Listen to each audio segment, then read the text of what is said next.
Point 2, Auckland. The Radio Wammo Breakfast. Talking politics with Phil Goff.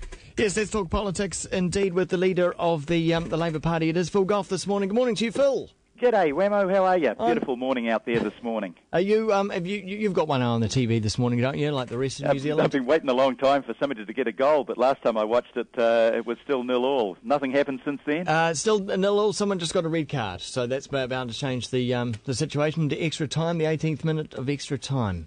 Yeah. No, it's. I mean, a lot of New Zealanders out there watching that right now, but I got to see the All Blacks at Eden Park on Saturday night. That was a terrific game. You know, Graham Henry's had a lot of criticism, but if you look at the strategy and you look at the commitment by that All Black side on Saturday night, that was pretty superb. And the Warriors 4 in a row on Sunday, so not a bad weekend for New Zealand sport. And of course, it was also a little bit of a the game in Auckland was a bit of a tester for how infrastructure might cope at the World Cup and how the police were going to close off roads and all that kind of stuff. Did you catch up with that and see how that went?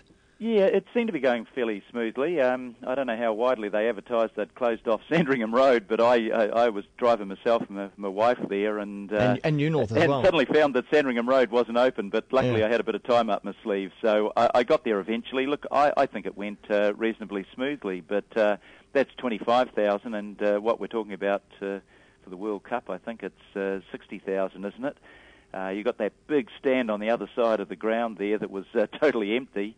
Well, World Cup, it'll be full. That's a lot more people coming in and out. So this was a good dry run, but yeah, hope they get a couple of other test cases before they open up for the World Cup. Yeah, and of course there's other issues as well. I don't really want to say the name. I really want to change the name that John Key's given this gathering place for people.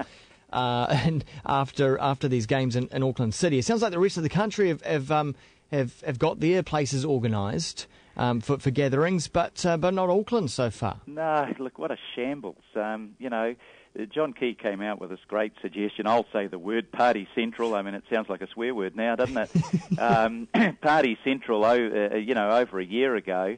But I wonder how much homework had been done before they came out with this grand idea.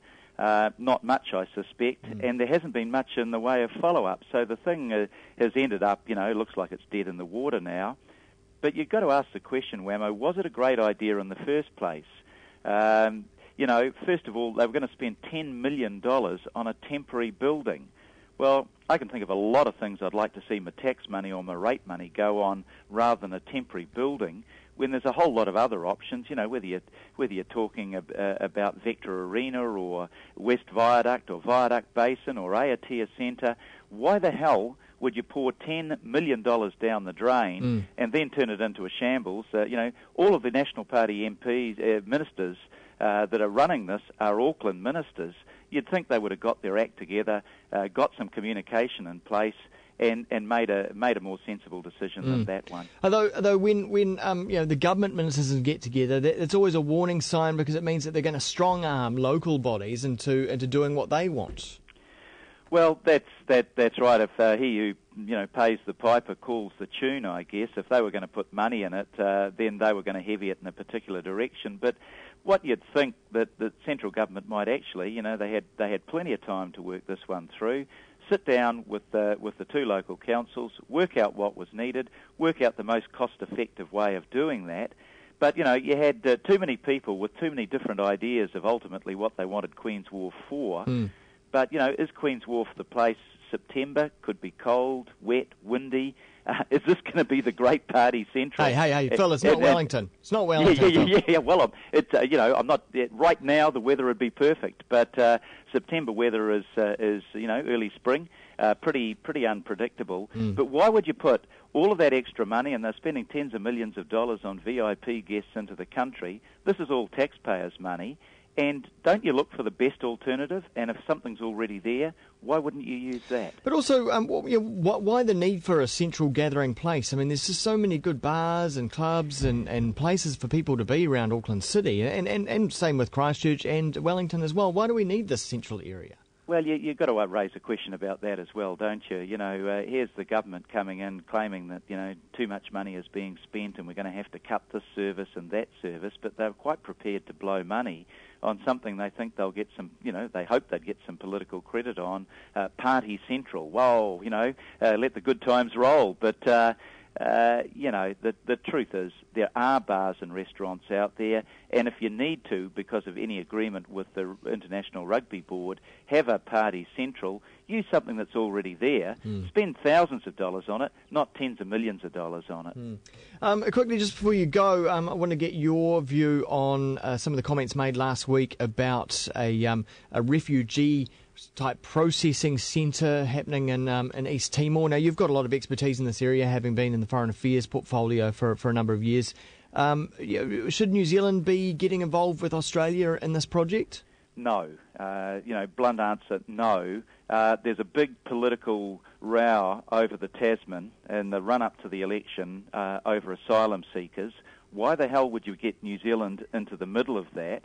Why would you get New Zealand to accept responsibility for what essentially is something that affects Australia? I mean, most of these boats that have a so-called asylum seekers on are off the west coast of Australia. That's half a world away from New Zealand. Why the hell John Key felt it necessary to, when he gets a phone call from another Prime Minister, to agree with everything that's said without thinking about it and the implications.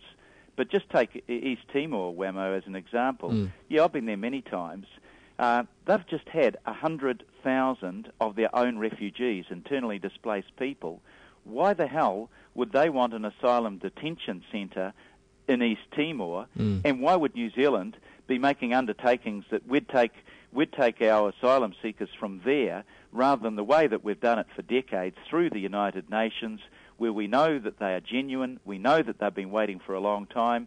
Why would you actually foster people smuggling by giving preference to those who have been smuggled by people that are in there as a commercial racket? None of that makes sense. What the hell was John Key thinking about? Phil Goff, thanks very much for your time this morning. Thanks, Wammo. Cheers. Mate. Leader of the Labour Party, that is Phil Goff.